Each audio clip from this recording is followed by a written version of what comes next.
This episode of Everyman's Arsenal podcast is proudly sponsored by Nocturn Industries. Introducing the Daisho Bridge, seamlessly connect two night vision monocles to create a powerful dual tube setup. And don't miss out on the Chimera, Nocturn's panoramic night vision goggles. Upgrade your night vision game at nocturnindustries.com and use discount code TLDCO. Nocturn Industries, lighting the night for Everyman's Arsenal. Hey everyone, welcome to another episode of Every Man's Arsenal, a podcast dedicated to learning more about the people behind the products that you might see on the Thin Line Defense Co. YouTube channel. Today we have Aaron from HRT Tactical.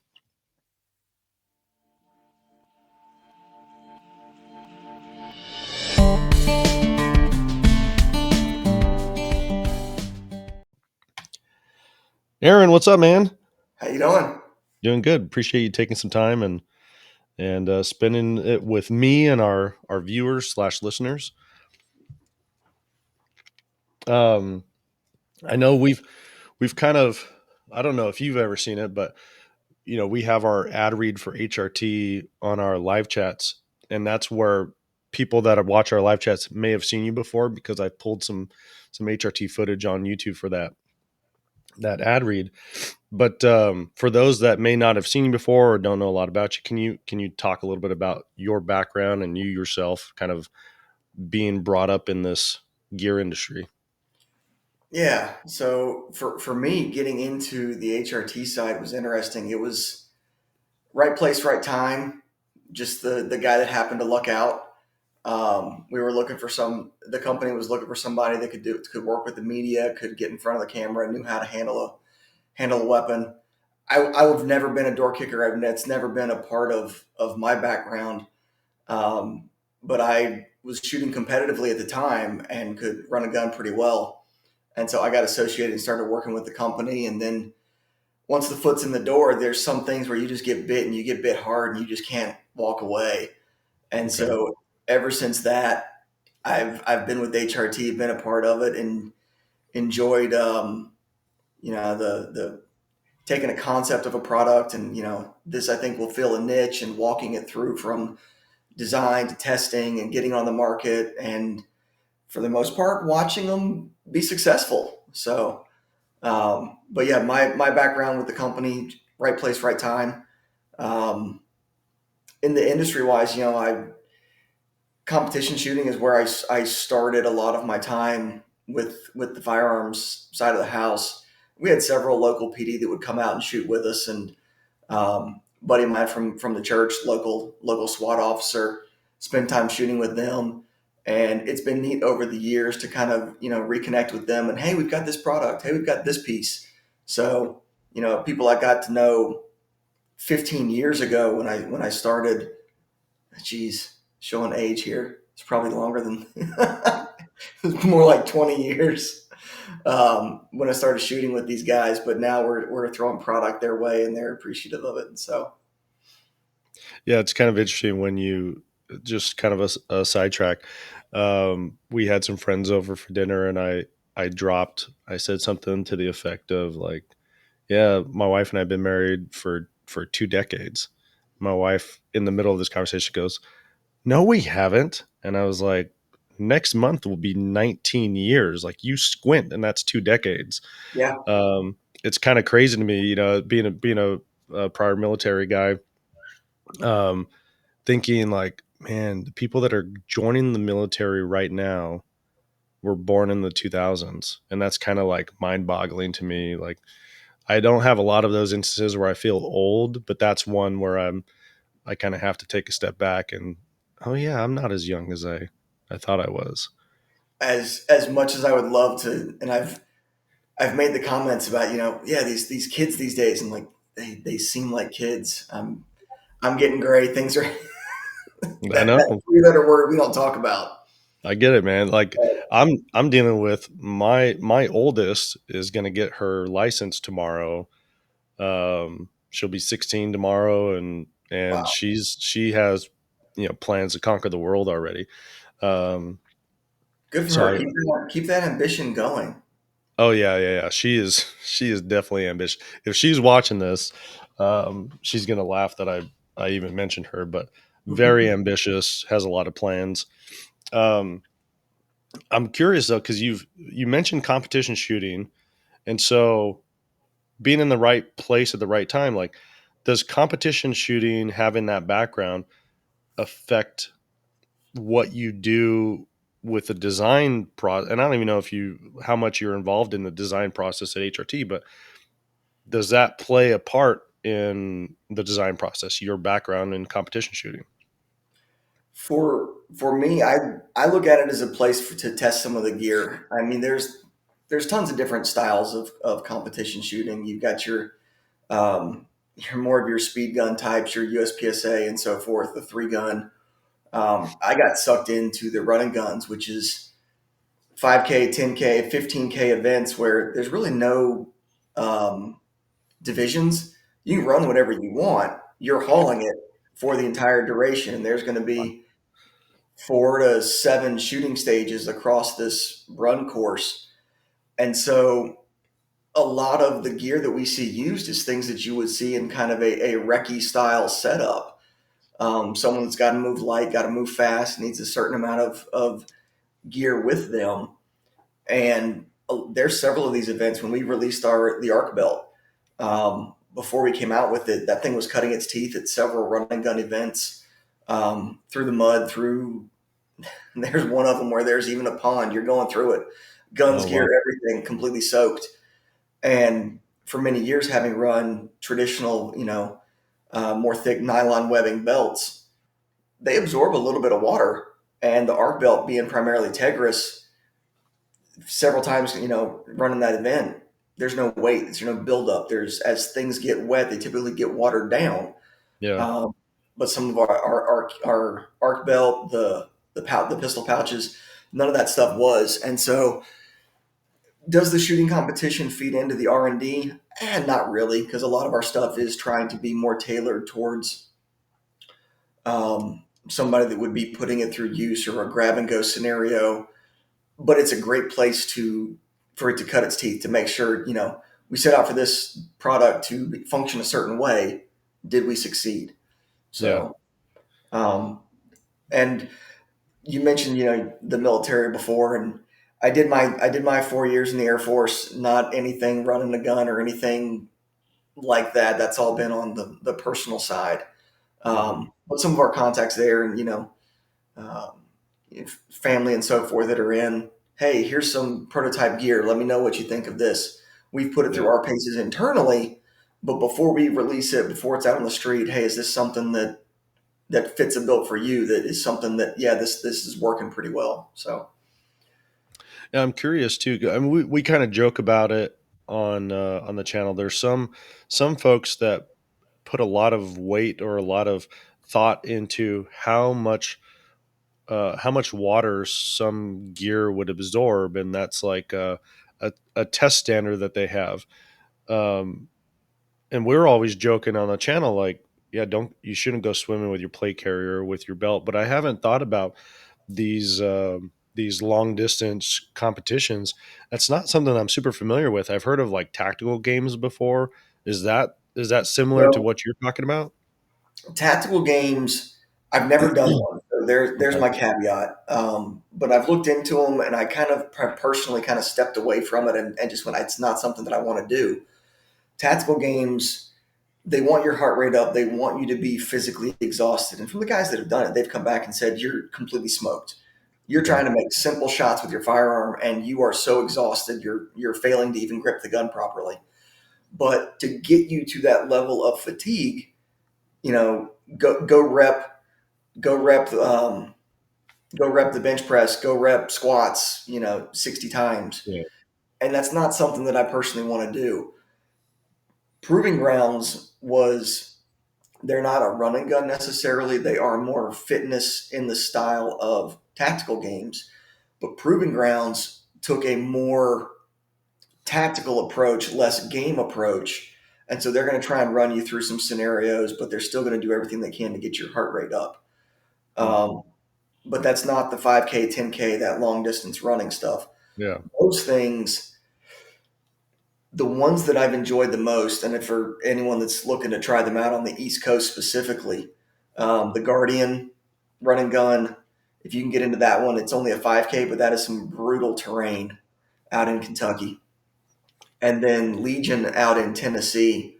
Legion's one that's held September 11th weekend or around that September 11th every year, supported by uh, Fifth Group Special Forces, and so they've they've taken more of a military aspect to it. And at each stage, there's a banner up. They are identifying fallen soldiers, and so there's a heavy weight in that event for anyone that's been in the service.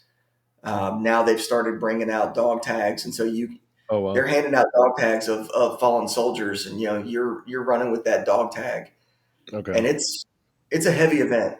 Um, if you ever want to go, it sells out in less than 60 seconds, like Wow. for all of the But slots that they've got. And we've run our gear there. Last year, that one was one where hands down the Maximus would have been a phenomenal placard for it. They told you ahead of time it's going to be Intel heavy. If you didn't have a media device, if you didn't have a phone and something that could get wet, you were not going to be yeah. able to retain the information. And so the Maximus with the gusseted front pouches, you could have your phone there, open it up, do what you need to do. Great placard for that. And I was the knucklehead that knew it was going to be Intel heavy and still decided to go it solo. And yeah, I'll rely on my memory. Okay. It didn't work out, but it showed where our gear from a reconnaissance from a recce standpoint, a lot of the pieces that we run with um, the Maximus or the new four across rifle mag recce placard that's coming out, that on a chest harness is phenomenal for some of these events. But then Yeah. also for somebody that's in the service, somebody that's going at it, maybe going out on a mission, or somebody in those scenarios, they're built for that. And I guess that kind of gets into like more of a design question. Are you guys being approached by folks in those environments saying we need a product that can fit this bill, or are you trying to come at it again, talking a little bit about your experience? You know what types of events these people go through, and so you're like, I want to design a piece of gear that will do well in these events. Like, how does it? I guess how do Most you of guys get our design ideas? most of our gear is going to be more operational focused. That's our goal. That's our intent. Everything's got that lifetime warranty, so it's meant to last. It's meant to be abused. Nothing we build is necessarily competition focused, but I've taken it there to test it and are make sure this stuff is going to work as intended. But none of it's necessarily been designed for a competition. Okay. Um, our Several of our pieces, we're working with local PD. Hey, what do you need? What are some pieces that you're looking for? What are some design aspects? And so we'll get some ideas from them and then mold that with some stuff as well. What they may want may be so specific, it's not going to be applicable to more of a um, broad usage. So some of their ideas we will adapt. Okay. Um, if somebody's got, I mean, our I'm not going to sit here and say that, hey, you got a good idea, reach out to us. We're looking, we're not doing, onesie twosie here. We Sure. are mass producing products at a level of quality to withstand whatever somebody wants to throw at it. But those ideas are born from somewhere. Yeah. Um, and whether it's internal or, folks that we work with that have done some testing for us in the past and like, hey, what if? Have you considered this? Um, we still sell it. We still have our medium pack as far as one of our uh, rear panels. Hmm. But we kept getting asked, "Hey, what could you guys do for something that can carry a water bladder?" And so we took what we had there, molded that, and kind of went, "All right, how can we do this better?" And after through several iterations, that's where the Hydromax came from. So it was Okay. something that we were taking feedback, listened to it, and the Hydromax is our number one selling rear panel. So Yeah. I know that's something that Walsh and I have talked a lot about, our interactions with HRT. One of the things that we both really love about HRT is if someone were to come to you and say your piece of gear isn't working in this specific world, it's not working very well, it doesn't seem like you guys take personal offense to it. It's like, okay, let's go back to the drawing board and how do we make this better? Is that something that each person individually kind of has that idea, or is that supported from, I don't know what you would HRT leadership, so to speak, from a top down thought process from like the CEO or the president down to the people that are working there? Our whole concept is being mission adaptable gear, and so there the scenarios like that. Part of the time, they're using a piece of kit in a manner that we never envisioned. And I'll give you an example. This was a success, where hey, you didn't design it for this, but this is how we're using it, and it's phenomenal. There's medics that are actually wearing our plate carriers when they're going out on calls, just because the area they're having to go to, they're like, we need a little bit of protection. Okay. They took our Maximus placard, which is designed to have rifle inserts. It's designed to have pistol pouches, pistol mags on the side. Well, in those areas that you can put a pistol pouch, you can also put a magazine. You can shove a tourniquet. You can shove a multi tool. They took out the rifle insert and ran our zipper topper in there and turned the Mhm. whole placard into a medical setup. We never envisioned that. Somebody just took it and ran with it. And so that's one of the things that, when we're talking to medics, hey, this was something that somebody brought up. So people just will take our gear and adapt it to different scenarios. The one that you just described, where, hey, I'm using this piece of kit for this, but it's not really working.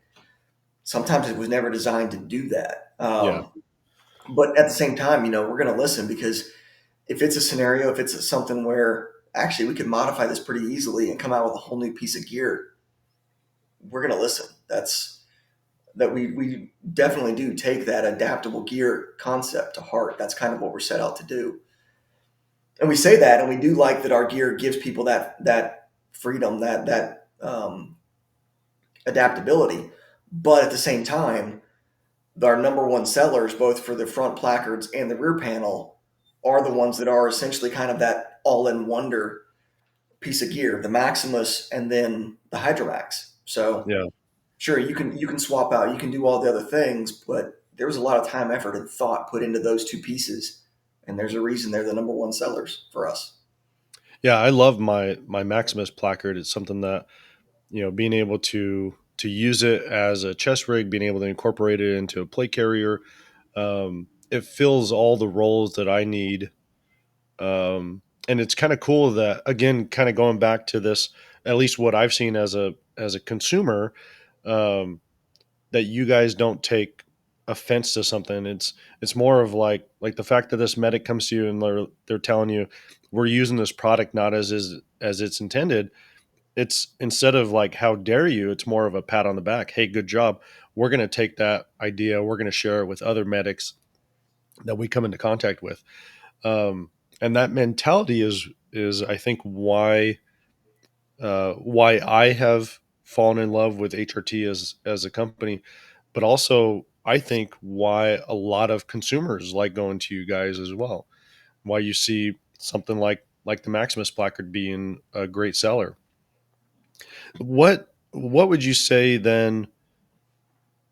I don't know if you were there during the design phase of the Maximus placard, but like, I guess in a general sense, how does stuff get to the point that it's a thumbs up from the team and it goes into production?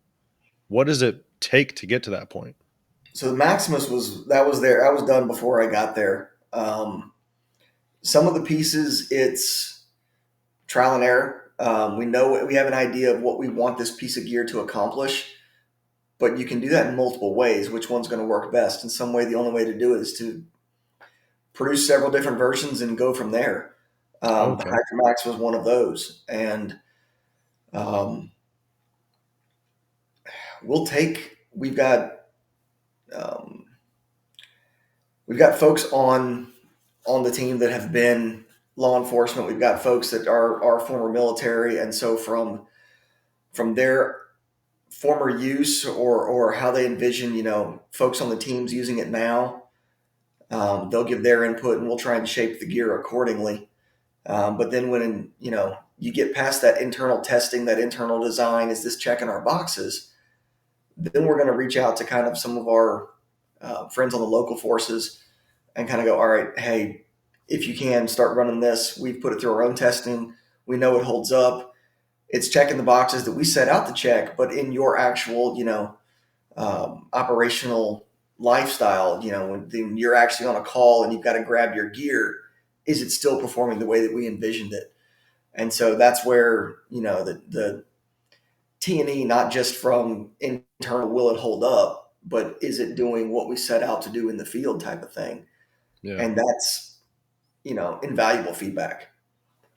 Before the light was one, we knew when we brought the AWLS to market, we wanted it to be the most the most powerful light that you could have in that price range as far as weapon lights. Hmm. Um, and when we released it, we succeeded in that. Now there's others that have come into market now. I mean, we're what are we now, a year or two since we Yeah. released it. There's others that have come out. There's others in that performance range. Third party testing has come out and said, hey, HRT is quoting that you're getting this performance. We measured it a bit above that. That's what we want. We want to overpromise, or sorry, over deliver what we've stated to we're going to do. But before that light went out to, this is where I was getting with the bringing the light into this. Before that went out to testing with any units or anyone outside of HRT proper, we beat the hell out of that thing. We had a list of certain criteria as far as testing and durability that it had to meet. Not just is it as bright as we want it to be. Hmm. Honestly, that's the easy one. How does it hold up on durability? How does it hold up on all of these other areas that we want to test it? And that was the challenge. Once that succeeded, then we sent it out to others to kind of, all right, hammer on, beat on, use this day to day, give us that raw feedback so that if we need to make changes, we can before we bring it to market. Yeah. I know that was one of the things that Gene was kind of showing off at SHOT Show. The light that I think it was the Works holster guys Mm-hmm. beat the heck, and seeing how well that light still functions in the state that it's in For those that was, haven't seen that video, you've got to go watch it. yeah. I They mean, they they put it beat through all their the normal testing. All their normal testing, it was still functioning, even though the lens had been busted out. They took sledgehammers to it. They shoved it into their potato cannon and were shooting it into brick walls, and it was still yeah, functioning. They yeah, and finally it sent looked, it back to us, and we threw a yeah, battery in it. Still still worked. worked. Well, and it looked like the LED was burnt out. It looked like, but it still worked. I mean, it was. I watched that video, like seeing them slam it onto the concrete, seeing them shoot it out of the potato gun, drop it off of buildings, have that vibration test, like what they put that light through. It's kind of it's kind of interesting to me to hear you say that it went through its own bit of torture testing in house before you guys released it. Um, and I guess like this kind of goes back to a question I kind of asked with other gear, but the whole like pass fail thing. So with the light, and it's just, this question kind of comes from ignorance, not knowing how light design process works. But if is there a certain level that if the coating chips at this level, okay, well, we need to think of a different coating, or if the glass breaks at a certain level, well, we need to think about better glass. Like, what does it take on the flashlight specifically to get through that rigorous testing? We had set out with, all right, what level of um, submersing it, freezing it, what levels that we were expecting it to pass, duration, how deep. And so we've still got a flashlight that we've still got it left in the freezer. We bring it out every now and then to make sure it's still functioning. Um, Okay. but in the design process, we had a list of criteria. And so those are the ones that, unless we check all these boxes, we're not going to press forward with this. With the nylon gear, we've got enough years of doing this now that we know what stitching, we know where we need to reinforce, we know what material is going to hold up. The nylon is, when it comes to durability, for the most part, is going to be a little bit of a different mix than the electronic side. We knew we had to get the electronics right because this was our first venture into the electronic side of the accessory world. And so it's sink or swim. You either get it right straight out of the gate, or you're going to be failing as you try and move forward with anything else. Yeah. So the list of criteria that we wanted to meet was pretty extensive. Um, I'm not gonna go into every little Sure, sure, sure, detail sure. Yeah. here, but it was one where we put a lot of time and effort to making sure that we got it right. And I still remember being at a buddy's house. I had one of the prototype lights. We were close to taking it to production. We had already been through a lot of our R&D with it, and he was like, you guys haven't done this. How sure are you this is a good way to go? And we're in his gravel driveway, and I just chucked that thing as high in the air as I could, and he's losing his mind before it even hits the ground. Pick it up. There's barely a few scuffs on it. Lights up, no problem. Like, we're doing everything we can to do this right because this one's really important to us. Yeah. So, Well, and and what was the, sorry. I was gonna say it's the same thing with the new marker light that we're coming out with. Both, it's got, I think you had a video on it. The IR marker light that's also, it's Mhm. got green, red, all the other colors. Yeah. We're testing this thing as well. We want to make sure that we get not only the durability of it right, but the way that you interact with the button, what is intuitive to the user. You give somebody a single function, a single button, and it's going to do a multitude of functions at this point in time. And there's certain presses and holds that you expect it to work. Right. That's what we want. We want it to be intuitive. We don't want things where you're having to fight and go, how is this supposed to work again? Right. No, it should just match what you think it should do.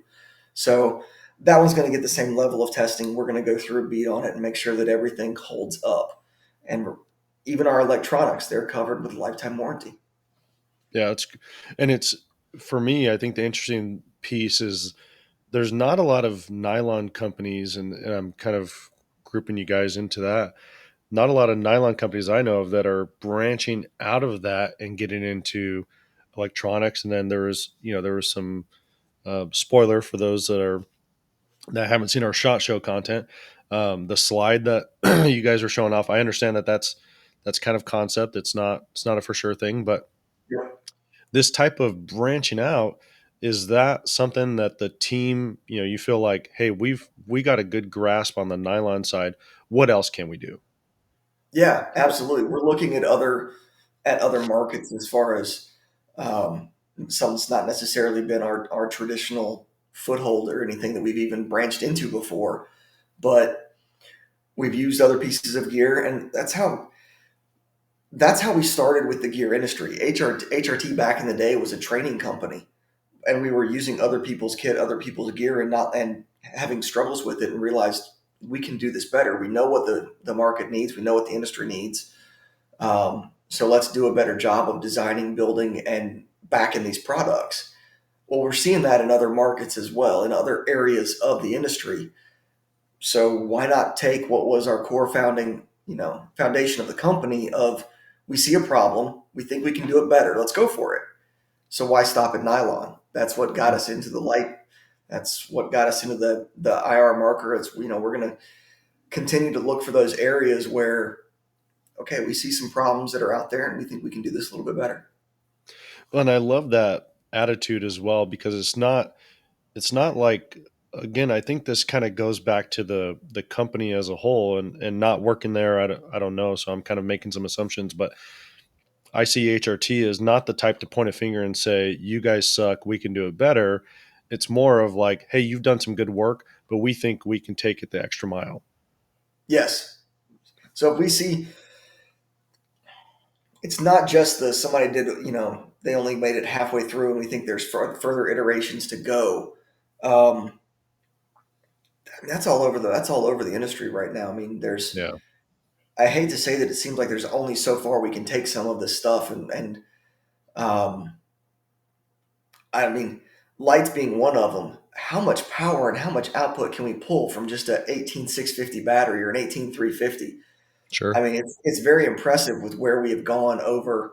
and I say we as the industry in general, the past 5 to 10 years with weapon lights, there's been some pretty impressive improvements as far as output and durability, and then cost.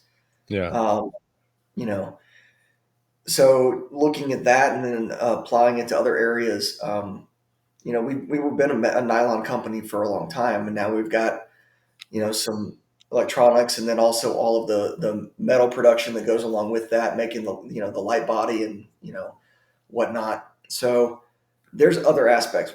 We will end up in with other products coming out, maybe not this year, but next, that are in more of the metal side of the house.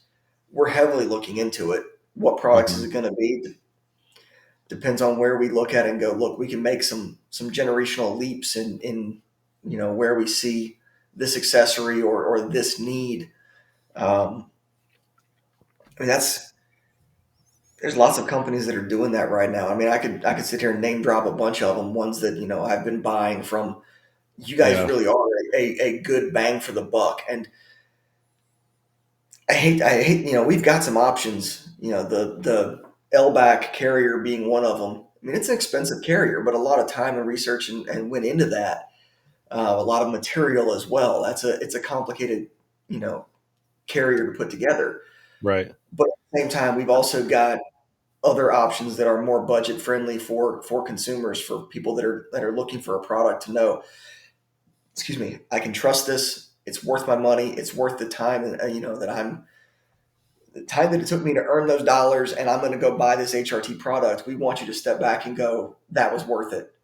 Right. 6 months from now, I don't want somebody going, that was a ripoff. That wasn't worth what I paid. Right. No. So, there's things in the, other parts of the market where we're looking at that from that, can we do things that are going to be more of a value to the end consumer? Yeah. Yeah, and it was, I've talked about I have the arc belt that I use for duty use, and it's by far my favorite belt. And one of the things that I don't know if this is kind of the old school way of thinking, but I really love the idea. I really love the old nylon molly system types of belts that you can kind of weave the pouches on. It kind of locks it in, and I love that about the arc belt, that you can weave the pouches on still. You're going to get zero slop in those pouches once they're installed. But getting those Tegris uh, tabs in through Yeah. everything, weaving those things through. And I think it was at the Jawless Hog training. I didn't ask you about this, but I heard you talking to someone else about it.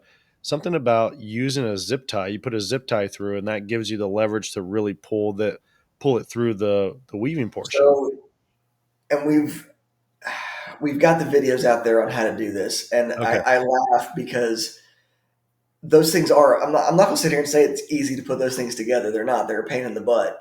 But they weigh nothing. They are Yeah. ridiculously strong, and it Yep. locks the pouches onto the belt, and they're going nowhere. Yeah. And that's what Um, I love about it. Same, but getting it together is a royal nightmare. I admit that. A pair of pliers and a zip tie is going to be your friend. The point of the zip tie, when you're weaving it through and you go to pull it through, especially on the rifle pouches, because you're trying to work two of them together, Hmm. and you're trying to. And so by the time you get one through, the other one's coming undone or it pops loose. I take the zip tie and weave it through the open end so that when you are pulling it through, one doesn't come all the way Right. out the other side. And it's just one of those pieces that made it a little bit easier. There's some tips and tricks to it. We've got some videos on it. For anyone struggling with it, hate it once, get it done, and then they're phenomenal. Yeah, it was funny because I was trying to put that belt together in the car as we were driving across. I forgot, like I flew to Nebraska and hopped in with Walsh, and then we were going to drive to Ohio. So I'm trying to put this thing together. I got the pistol pouches on just fine, but the rifle pouch, I'm like, forget this. And Walsh was like, just wait till we get to the hotel. I have some pliers, and we can Yeah. make it work. But then I heard you talking about it, and it's something that I've mentioned before because people have talked about it on the live chat. Man, I love the belt, but it was a pain getting those pouches on. And I tell them, I haven't tried it yet, but I heard Aaron say there's some trick with the zip tie, so you should reach out to them and ask them about it. Um, The pistol pouches. I don't know if you did this, but the bottom of the internal polymer on it is mhm. riveted, so Yeah, it's not gonna come out. But you can still slide that up and gain a little bit of easier access to some of those pieces as you're weaving it through. You can I slide did that not up do that. out of the nylon a little bit. Now I'm kind of kicking myself because I didn't do that. You can't do it on the Um, rifle. The rifle one won't do that.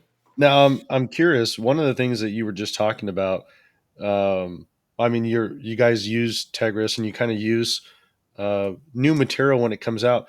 Are there product designs that you kind of bring to the drawing board, but you realize technology isn't where it needs to be to actually bring a product to market? Do you ever have material be your limiting factor? I can't say we have yet. Okay. Um, there's been some designs, some pieces where we really want something to function a certain way, and we've ran into to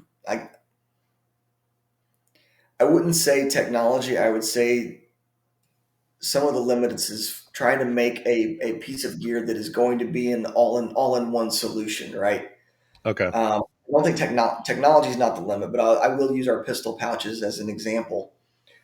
We went through and rigorously tested those things, trying to figure out what is the optimal tension to work with all the magazines on the market, and we spent a lot of time on that, and we do genuinely feel like we got to what is kind of the ideal tension for double stack polymer magazines, for those that are, and we took it into account because we knew 2011s, we knew the 320s, we knew CZs, all of the chromed metal mags of varying thicknesses. Yeah. They're going to get used in our pouches, and so we wanted a level of retention that worked across the board. Um, and we halfway through the project, I mean, we ended up going back to the drawing board a little bit and retooling some things just because we weren't getting the results we wanted. Okay. So technology limited, no, but there's challenges with the designs when you are trying to work with all the different firearm types, all of the different, other manufacturers that are out there that your product needs to work with. And there's other companies that have gone and done, hey, here's your pouch for this company, here's your pouch for this. Having owned belts that were, well, this one works with this one I've got set Yeah. up for this over here. It drives you nuts. I want something that's going to be far more universal. Like, this is my go-to belt. I don't care what gun that I'm running. If I've got to swap out a holster these days, you know, um, half a dozen companies make hot swap setups Yeah. so that you can change out your holster. No one wants to go changing out your mag pouch, especially with our Tegris clips. So I wasn't going to um, say it. I wasn't going to say I, it.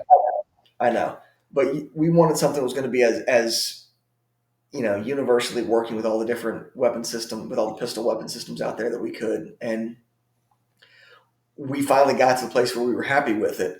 There's always going to be more you want to do. There's always going to be something you want to do better. I would love to work on a Gen 2 of the pistol pouch and find a way to get a little bit more retention with a few certain brands.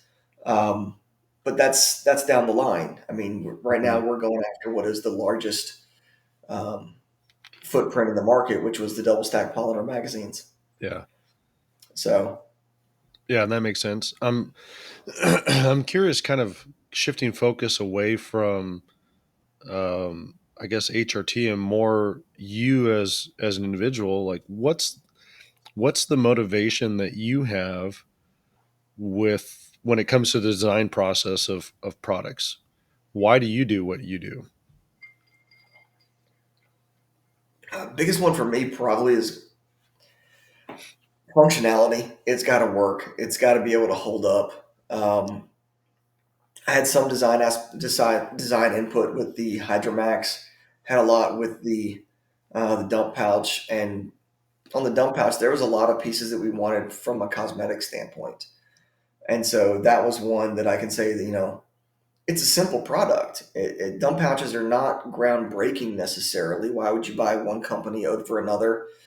Um, Size is some of them are going to be smaller than others. Some are going to geez, some of them I swear you could fit a gallon milk jug in, and for me personally, I don't need that.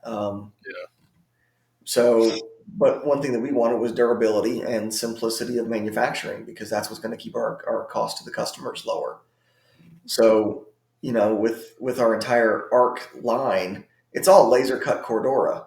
And so we wanted it to have the same look, the same feel, the same manufacturing process as our pouches, so that when everything is there, it looks like a cohesive setup.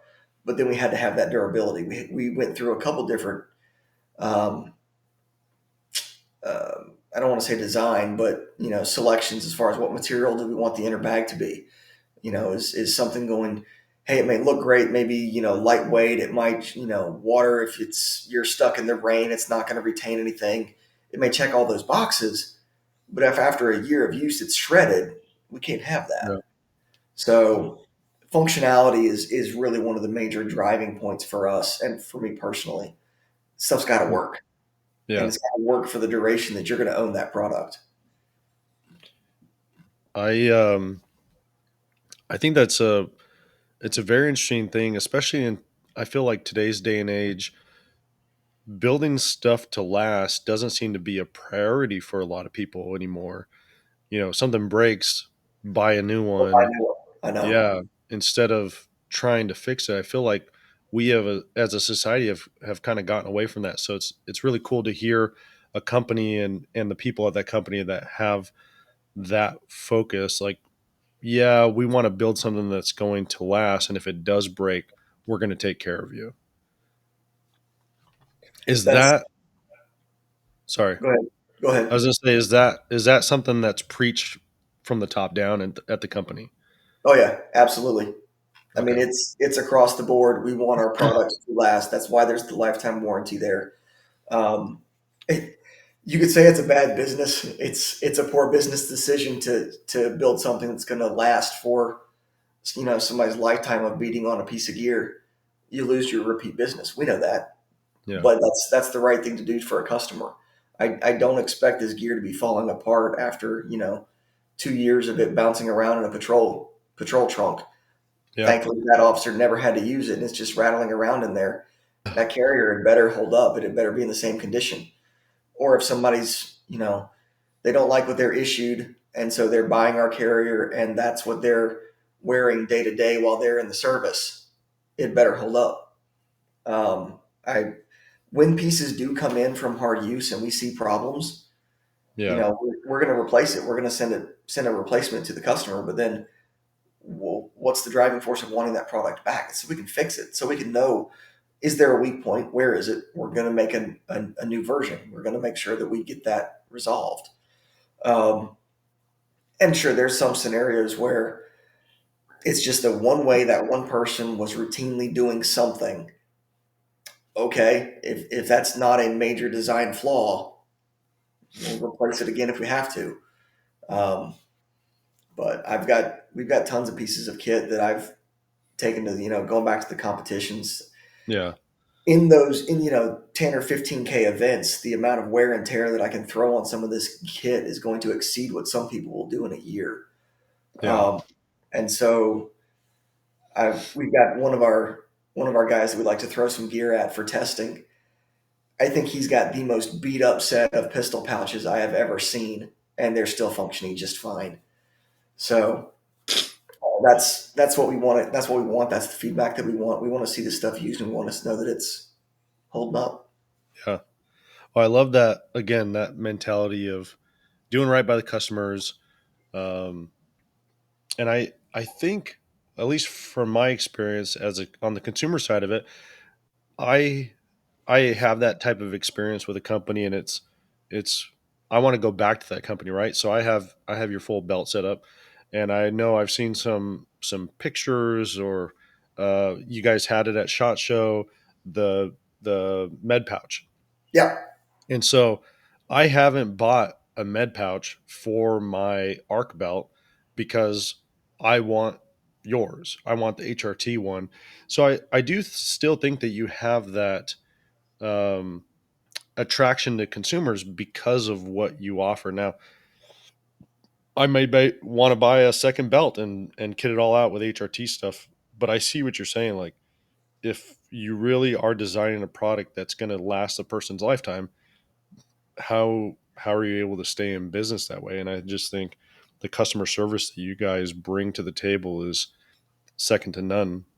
Well, the way that we intend to do it is just by continuing to innovate. We just want to keep releasing new products that are going to either check a new box for a customer, or it is just that next level of an older piece of kit that we had designed a few years ago. Hmm. Um, I mean, there's nothing wrong with the HRAC carrier. I've got two of them here at the house.